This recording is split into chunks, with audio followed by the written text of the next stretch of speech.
Assalamu alaikum warahmatullahi wabarakatuh, and welcome to the final day of the traveler's paradigm.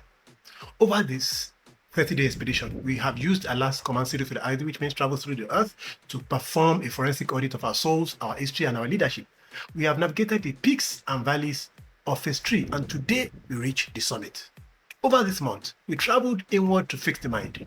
We traveled through history to understand why empires collapsed, and we studied the prophetic compass to learn how to lead our families and careers. But as any seasoned traveler knows, all the movement in this world is useless if you forget where you are going. Our final anchor verse summarizes the entire philosophy of this series. We look into Surah Al-Ankabut, verse 20. Allah says in the Holy Quran, "Say, travel through the land and observe how it began creation. Then Allah will produce the final creation." We do all this hard work, the studying, the leading, the building of our legacies, only to realize that the destination was never this Dunya. The Quran commands us to travel the earth to study the origins of life so that we have absolute certainty in the final creation, the Akhirah. We are the final day of Ramadan.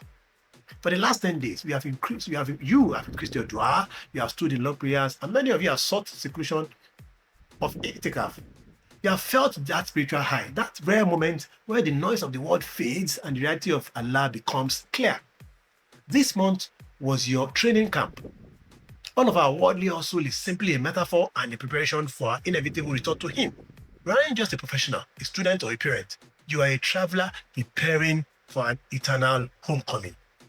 When you live with this end in mind, you finally develop the Nafs Mutmainna, the peaceful soul. Clinically, this is the state of neural stability, when your self-worth is no longer tied to the fluctuating metrics of money, social media likes, or job titles. You bypass the anxiety of loops of the iron cage. By anchoring your heart in the eternal, you gain the ultimate psychological resilience. You can lead through a financial crisis, a family struggle, or a social storm without fear, because your base camp is with Allah. This is the big relief. The realization that while the journey is hard, the destination is secure. For this final day, pack your ultimate travel kit. Write down one core legacy, the one act of ihsan you want to bring with you when you finally meet your creator. Step out of the iron cage of the fixed mindset once and for all. Become the founder of your generation and lead your family and peers with the light you've gathered this month. Our 30-day expedition ends here, but your true journey as a witness to truth is just beginning. Take a moment before your final iftar to thank Allah for the strength to travel this path. Ask Him to accept your prayers and your seclusion. May Allah grant you the peaceful soul, and may He guide your steps until we all reach the gates of Jannah. The caravan is moving. Your map is the Quran.